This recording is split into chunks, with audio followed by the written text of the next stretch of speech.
Hello प्यारे बच्चों, स्वागत है आपका फिर से हमारे चैनल पढ़ो इंडिया पर। आज हम लाए हैं आपके लिए क्लास फिफ्थ की एनुअल एग्ज़ाम फाइनल एग्ज़ाम का प्रैक्टिस पेपर और हमारा सब्जेक्ट है एसएसटी। तो शुरू करते हैं बच्चों इस प्रैक्टिस पेपर को हल करना। प्रश्न नंबर 1 देखिए, बहुविकल्पीय प्रश्न है। इसमें प्रश्न दिया गया है और उसके कुछ ऑप्शंस दिए गए हैं। आपको सही ऑप्शन पर सही का निशान लगाना है। पहला देखिए, किस महाद्वीप पर केवल पेंगुइन रहते हैं? उत्तर है आर्कटिक। 2 देखिए, 0 डिग्री अक्षांश रेखा का दूसरा नाम क्या है? उसका दूसरा नाम है भूमध्य रेखा।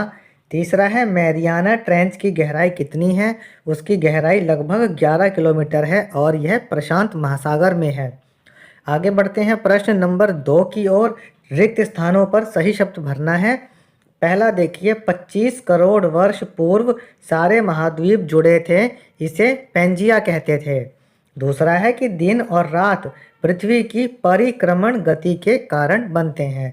बच्चों, परिक्रमण से जो है दिन और रात बनते हैं और परिभ्रमण से मौसम बदलते रहते हैं। तीसरा है, हमारा भारत उष्ण और शीतोष्ण कटिबंध में आता है। चौथा है, जंगली घास से विकसित फसलें हैं चावल और गेहूं। बढ़ते हैं अगले प्रश्न की ओर। प्रश्न नंबर 3 में आपको इन शब्दों को यहाँ पर सही शब्द से मिलाना है। जैसे सुमेरवासी को मिलाएंगे हम लकड़ी का पहिया से, उन्होंने लकड़ी के पहिए का आविष्कार किया था। चीन को मिलाएंगे कागज़ से, क्योंकि कागज़ का आविष्कार चीन में हुआ था। सेमाफोर का इस्तेमाल हम रेल सिग्नल के लिए करते हैं और चार्ल्स बेबेज ने कंप्यूटर का आविष्कार किया था। अगले प्रश्न की ओर देखते हैं। प्रश्न नंबर 4 है कि निम्न प्रश्नों का उत्तर एक शब्द या एक वाक्य में दें। पहला प्रश्न है, टेलीफोन का आविष्कार किसने किया? तो बच्चों, आप सभी जानते हैं कि टेलीफोन का आविष्कार अलेक्जेंडर ग्राहम बेल ने किया था। प्रश्न 2, राजा शब्द को स्पेनिश में क्या कहते हैं? इसका उत्तर है रे। तीसरा है कि हिंदी भाषा की लिपि कौन सी है? यह भी आप सबको पता है कि देवनागरी लिपि है। अगले प्रश्न की ओर देखते हैं। प्रश्न 4, पत्र भेजने के लिए सबसे पहले डाक टिकट का प्रारंभ कहाँ हुआ? तो इसका उत्तर है ब्रिटेन में। प्रश्न 5 में सही गलत का निशान लगाना है। पहला है, मनुष्य को संचार की आवश्यकता नहीं है। यह बिल्कुल गलत है, क्योंकि मनुष्य को भी संचार की आवश्यकता पड़ती है। दूसरा, भारत दक्षेस का सदस्य है। इसका उत्तर सही है, सही का निशान लगाएंगे। रेड क्रॉस सोसाइटी युद्ध सामग्री का निर्माण करती है। यह गलत है।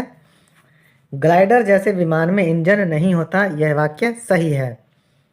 आगे बढ़ते हैं प्रश्न 6 की ओर। लघु उत्तरीय प्रश्न है।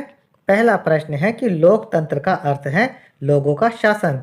इसका आशय स्पष्ट करो, यानी इसका मतलब बताना है आपको। बच्चों, लोकतंत्र में जनता मतदान या वोट दे करके अपने प्रतिनिधि या अपने नेताओं को चुनती है और फिर यही चुने हुए प्रतिनिधि सरकार बनाते हैं। यही लोकतंत्र का मतलब है। प्रश्न 2 देखिए कि निम्न आकृति के बारे में आप क्या जानते हैं?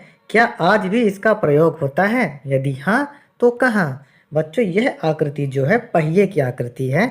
हम उत्तर लिखते हैं कि यह आकृति पहिए की है और हाँ, आज भी इसका प्रयोग होता है, जैसे वाहनों में और मशीनों में।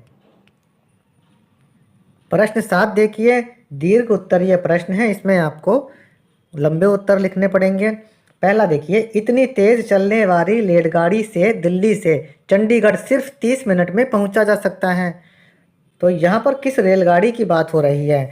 बच्चों, आपकी जो किताब है हमारी दुनिया, उसमें एक पार्ट है रेल मार्ग, उसमें टीजीवी रेलगाड़ी की बात की गई थी और ये पंक्ति वहीं से ली गई है। इसकी गति कितनी है? इसकी गति है 515 किलोमीटर प्रति घंटा। यह किस देश में चलती है? इसका उत्तर है बच्चों, यह फ्रांस देश में चलती है। अगले प्रश्न की ओर बढ़ते हैं। क्रियात्मक लेखन प्रश्न है। पूछा गया है कि किस प्रकार की शासन व्यवस्था सबसे अच्छी होती है और क्यों? बच्चों, हम ये कहेंगे कि लोकतांत्रिक शासन व्यवस्था सबसे अच्छी होती है, क्योंकि इसमें जनता ही अपनी सरकार चुनती है और सभी लोगों को वोट देने का अधिकार मिलता है। वो सभी लोग जो 18 साल से ऊपर की आयु के होते हैं, वे मतदान कर सकते हैं। अगले प्रश्न की ओर देखिए। ये मानचित्र का प्रश्न है कि निम्न को पहचानकर मानचित्र में दर्शाएं। सबसे अधिक कंप्यूटर प्रोग्राम कंपनी वाला देश। सबसे ज़्यादा कंप्यूटर प्रोग्राम कंपनी संयुक्त राज्य अमेरिका या यूएसए में है। और ग्रैंड ट्रंक रोड या जीटी रोड वाला देश भारत है। और ये देखिए हमने इनको नक्शे पे दिखा दिया है। बच्चों यहाँ पर हमारा ये प्रैक्टिस पेपर खत्म होता है। अन्य विषयों के प्रैक्टिस पेपर को हल करने के लिए आप हमारे चैनल पढ़ो इंडिया को सब्सक्राइब ज़रूर करें और बेल आइकन का बटन दबा दें ताकि हमारे नए वीडियोस के नोटिफिकेशंस आप तक सबसे पहले पहुँचते रहें।